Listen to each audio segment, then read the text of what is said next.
Olá, você sabe o que a ciência diz sobre a obesidade? A obesidade, ela é uma pandemia mundial.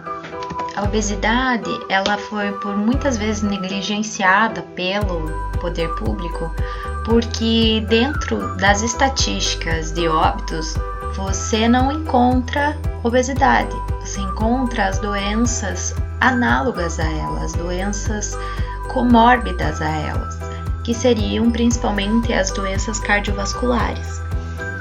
Então aqui no mapa a gente pode observar que essa regiãozinha mais escura são os países que têm o maior índice de obesidade. No Brasil já foram gastos 1,5 bilhões de reais em internações, consultas e medicamentos. 600 milhões são provenientes do SUS. Então, 24,4% da população está em sobrepeso, caminhando para a obesidade. As cirurgias bariátricas cresceram 300% no Brasil. Então, não há como negar que a obesidade é uma doença presente no nosso dia a dia. O nosso estilo de vida, ele contribui para que esse quadro se estabeleça no mundo inteiro. Cada vez mais a gente está preocupado em trabalhar e se esquece de cuidar do corpo.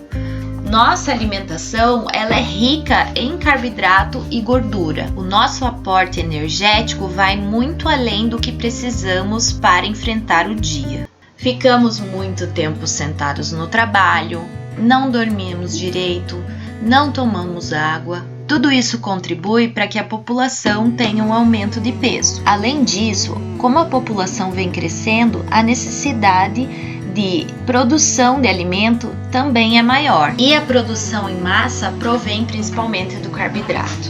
Enfrentamos recentemente uma das piores pandemias já vistas no mundo, a pandemia do coronavírus. E há relatos dentro dos hospitais que os pacientes obesos raramente tinham chance de se salvar. Mas o que a ciência diz sobre a obesidade? A obesidade, ela é determinada pelo Índice de Massa Corporal, o IMC, que é calculado pela altura divididos pelo peso ao quadrado.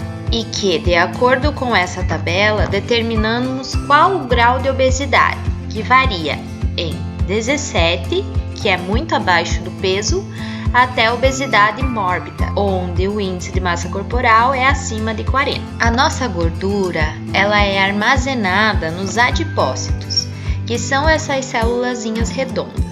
Observe que a maior parte da célula tem gotículas de gordura. E o principal risco é quando essa gordura se localiza na parte abdominal. No tempo das cavernas, os homens, eles tinham que correr atrás do próprio alimento. Eles tinham uma quantidade grande de tarefas diárias. Eles precisavam caçar o seu próprio alimento e com a descoberta do fogo, isso auxiliou na nossa alimentação.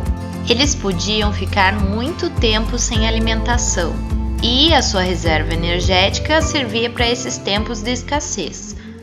As células adiposas, elas provêm lá do início da nossa gestação. E quando ela é formada, nos primeiros dias do nosso desenvolvimento, elas são chamadas de células mesenquimais. E as células mesenquimais, provenientes lá das células tronco, elas podem se diferenciar em adipócitos, osteoblastos, que seriam as células dos ossos, e condroblastos, que seriam as células da cartilagem, entre outros tecidos. As células adiposas possuem a maior parte da sua célula composta por um reservatório de triglicerídeos. E o tecido adiposo tem a função metabólica, ou seja, de reserva de energia. É um órgão endócrino, ou seja, ele tem interação com os hormônios corporais. E também descobriu-se que ele tem integração imunitária. Em relação à integração do tecido adiposo com o sistema imunitário, nós podemos observar que em indivíduos normais existem toxinas circulantes, que seriam as chamadas adipocinas, presentes no tecido adiposo que há um balanço entre as citocinas pró-inflamatórias e as pré-inflamatórias. Essa inflamação ela é dita regulada quando há um balanço entre citocinas pró-inflamatórias e pré-inflamatórias. Quando o indivíduo ele é obeso, ele vai ter um aumento dessas adipocinas circulantes e vai alterar o balanceamento entre as substâncias inflamatórias e pré-inflamatórias. Então, elas vão aumentar as substâncias pró-inflamatórias e diminuir as substâncias pré-inflamatórias. Então, diria que o tecido adiposo de um indivíduo obeso ele tem um desbalanço no sistema imunitário, o que poderia causar uma inflamação de baixa intensidade. Essa inflamação ela pode alterar a captação de insulina pelas células beta, aumentando essa inflamação e causando essa resistência à insulina, pode levar o indivíduo a desenvolver diabetes. Alguns estudos apontam que existem algumas substâncias presentes na nossa alimentação que podem diminuir esse processo inflamatório do tecido adiposo. Alimentação rica em ômega 3. E um dos objetivos da nossa pesquisa é testar se o ômega 3 realmente diminui essa inflamação. Pode ter uma ação protetora ou uma ação de diminuição da inflamação do tecido adiposo, podendo assim até diminuir o quadro de obesidade. Oi pessoal, vim contar um pouquinho para vocês como é a rotina nossa no laboratório. Então, eu sou a Dayana, eu sou doutoranda do curso de pós-graduação em Fisiologia, aqui no setor de Ciências Biológicas. O meu orientador é o professor Luiz Cláudio e ele trabalha com ômega 3. Então, proveniente de óleo de peixe. O assunto sobre obesidade sempre me chamou muito a atenção, porque dentro da minha família eu tenho parentes obesos e eu via como era difícil a luta deles com a balança. Então, era uma das coisas que me chamava a atenção e eu sempre quis trabalhar com isso. No meu mestrado eu trabalhei com célula-tronco proveniente de tecido adiposo humano.